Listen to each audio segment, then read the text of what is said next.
ലോകം ജനാധിപത്യ രീതിയിൽ പ്രവർത്തിക്കുന്ന ലോകമാകണമെന്നും വിശുദ്ധ ഖുർആൻ പറഞ്ഞു. കാബയിലെ തിരുമുറ്റത്തുള്ള 360 വിഗ്രഹങ്ങളും അദ്ദേഹം നിരോധിച്ചിരുന്നു. ഈ വിഗ്രഹങ്ങളാണ് മരുഭൂമിയിൽ വസിക്കുന്ന നാടോടികളെ മക്കയിലെത്തിച്ചത്. അതുമൂലമാണ് വ്യാപാരം അഭിവൃദ്ധിപ്പെട്ടിരുന്നത്. അതുകൊണ്ടാണ് മക്കയിലെ വ്യാപാരികൾ മുതലാളിമാർ മുഹമ്മദിനെതിരെ തിരിഞ്ഞത്. അപ്പോൾ അദ്ദേഹം മരുഭൂമിയിലേക്ക് പലായനം ചെയ്തു. അവിടെ നിന്നാണ് ഇസ്ലാമിന്റെ വളർച്ചയാരംഭിക്കുന്നത്.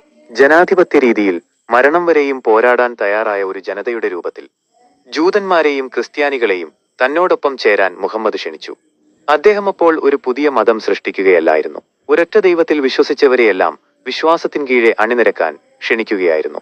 ജൂതനും ക്രിസ്ത്യാനികളും ആ ക്ഷണം സ്വീകരിച്ചിരുന്നെങ്കിൽ ഇസ്ലാം ലോകത്തെ കീഴടക്കുമായിരുന്നു. അവർ അത് ചെയ്തില്ല.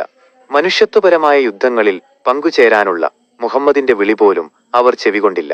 പ്രവാചകന്റെ ജനത ജെറുസലേമിൽ പ്രവേശിച്ചപ്പോൾ വിശ്വാസം നോക്കി ഒരാളുടെയും ജീവനെടുത്തില്ല. നൂറ്റാണ്ടുകൾക്ക് ശേഷം കുരിശുദ്ധക്കാർ നഗരത്തിൽ പ്രവേശിച്ചപ്പോൾ അവർ ഒരൊറ്റ മുസ്ലിം പുരുഷനെയോ സ്ത്രീയെയോ കുട്ടിയെയോ ബാക്കി വെച്ചില്ല.